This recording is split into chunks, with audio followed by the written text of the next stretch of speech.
friends, it's Nancy, and I'm here to share with you a little keepsake of mine. This bowl, I'm 99% sure this is the bowl that my grandmother made pastry in. There's no markings on it. It's definitely an antique. If she was still with us today, would be her 108th birthday.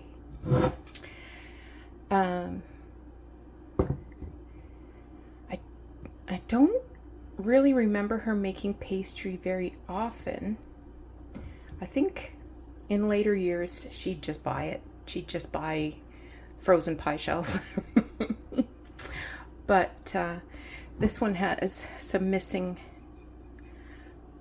glaze there, and it's got a crack in it. So I'm not going to use it, but I'm always going to keep it.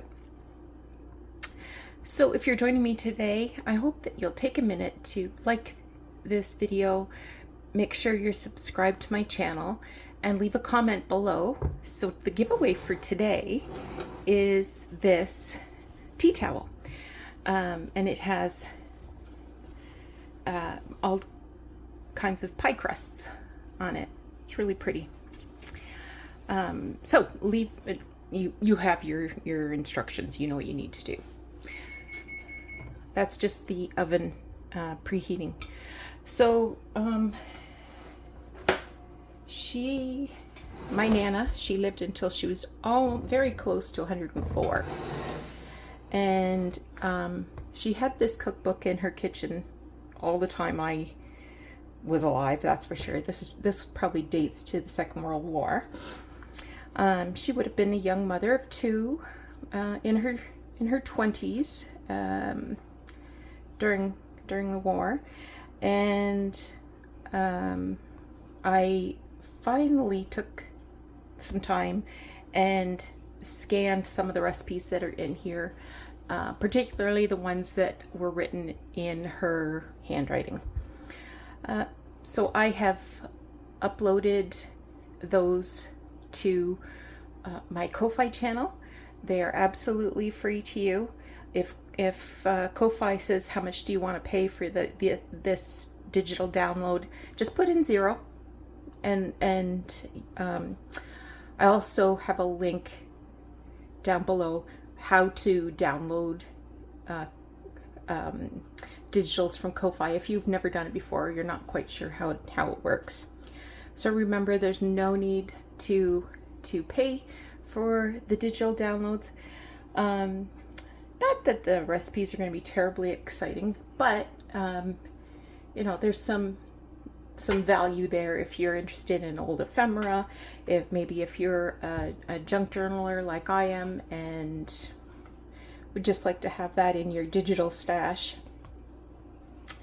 So everybody always claimed that Nana made the best chocolate chip cookies. There's only 2 people that know the secret of Nana's chocolate chip cookies. Me and my great nephew, Cameron. Sorry, Taylor. Taylor. She used the Chippets recipe. So the recipe right from the back of the chocolate chip package. So that is one of the things that I have scanned into there's about 7 or 8 pages. One of the things that I scanned is not her handwriting. For some reason, it has my name here. It says Shortbread Nancy. I don't know why. This one here, the lemon loaf, not her handwriting. I don't recognize that handwriting.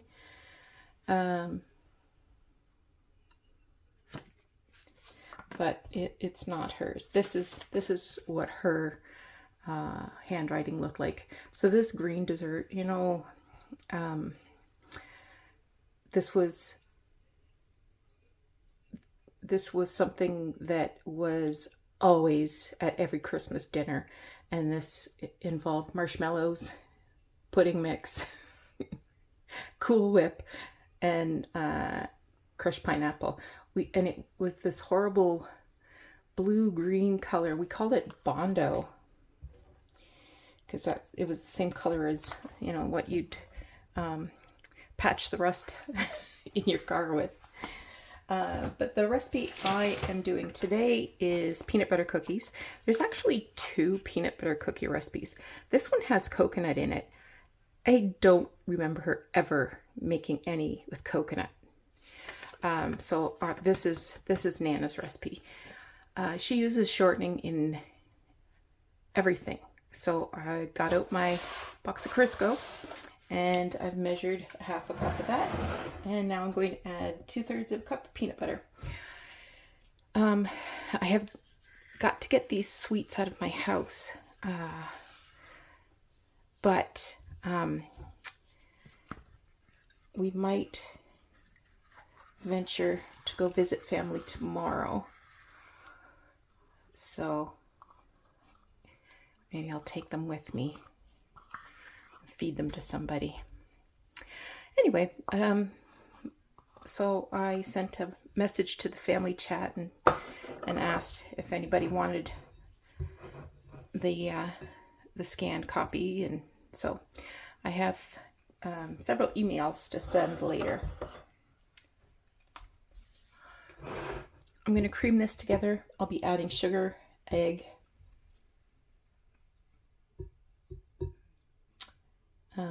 but I'll pause so you don't have to listen to the mixer. I've got a cup of sugar and 1 egg.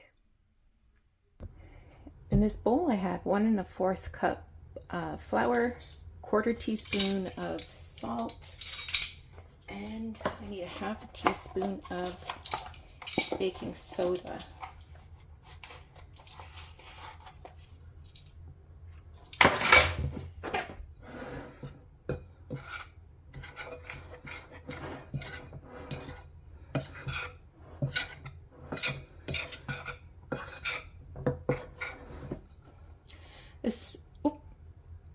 This set of bowls that I'm using, these also belong to Nana. When we were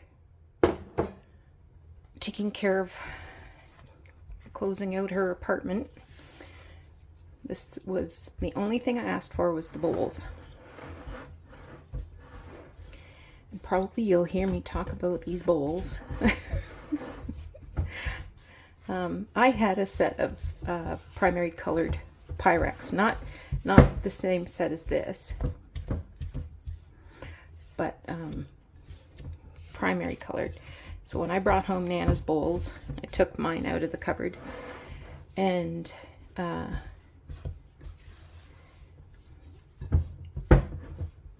Jordan has those.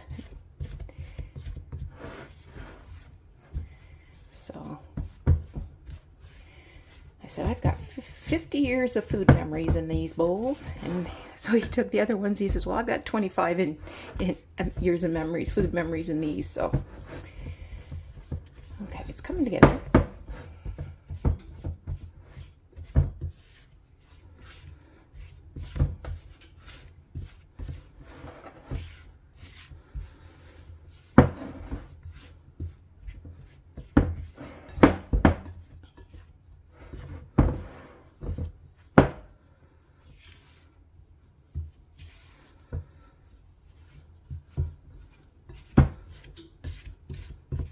Okay.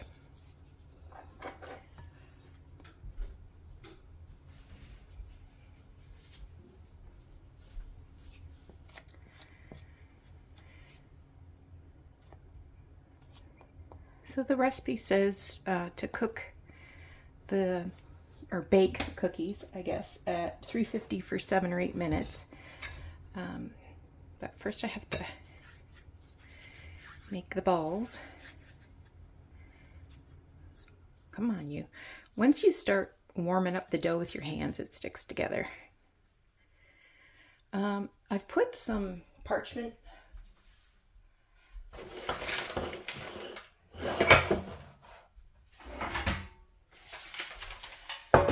put some parchment on my cookie sheets.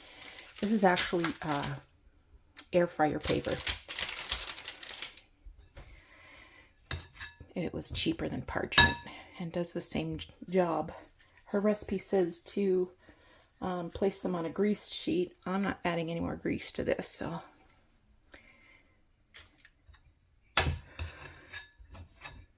I think my cookies are a little more,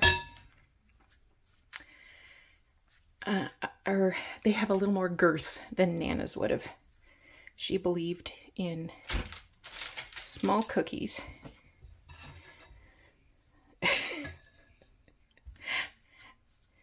I remember her saying once, I think it was about butter tarts. Somebody had made butter tarts, and she said they were too big. They were farmer tarts, which is funny for her to say because she grew up a farmer. Her people were farmers. I think that was the context of the farmer tart smack.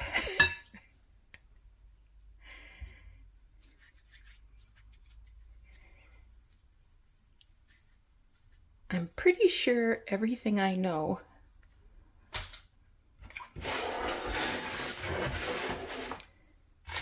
I learned from my grandmother.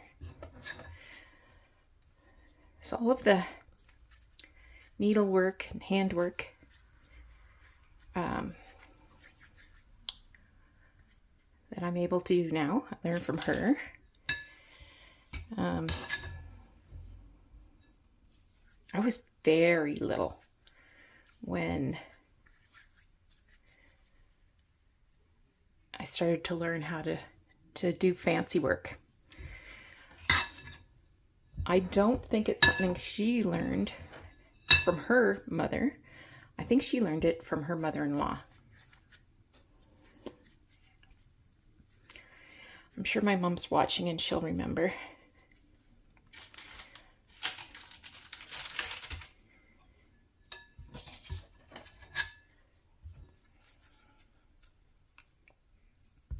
She taught me how to knit, crochet, sew,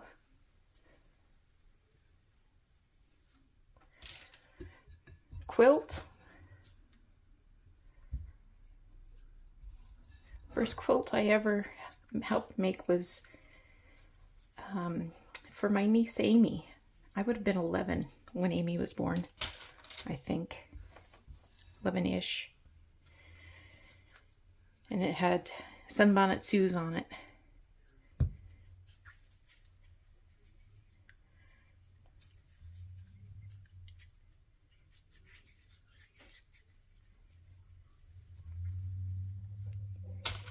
All right, I need a fork.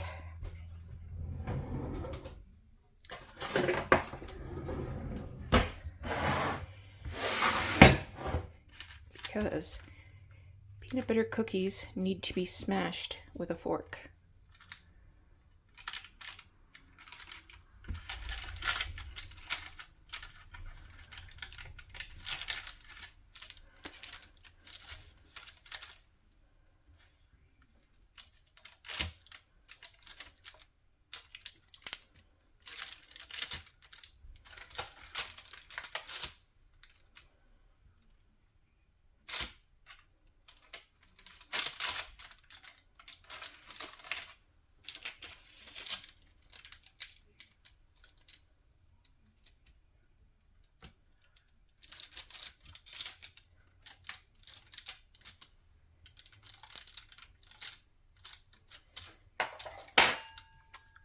Pop these in the oven.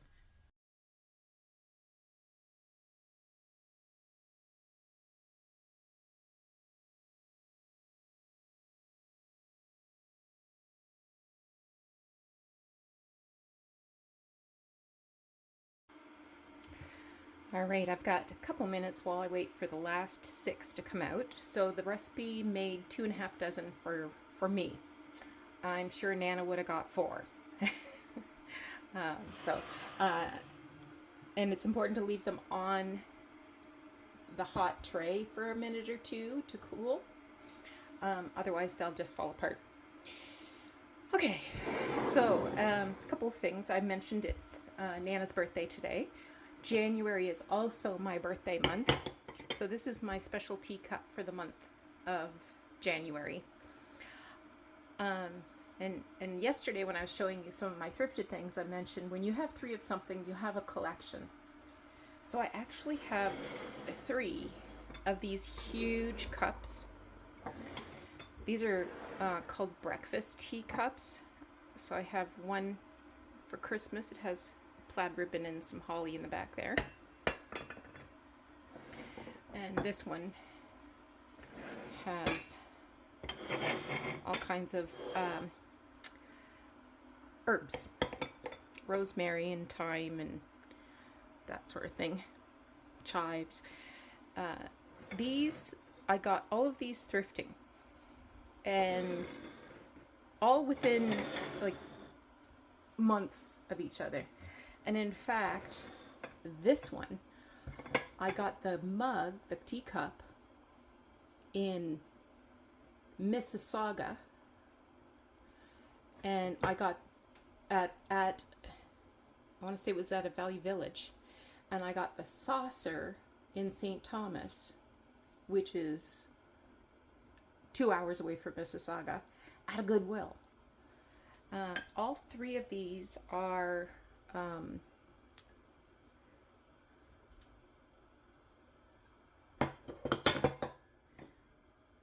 they've got the same name.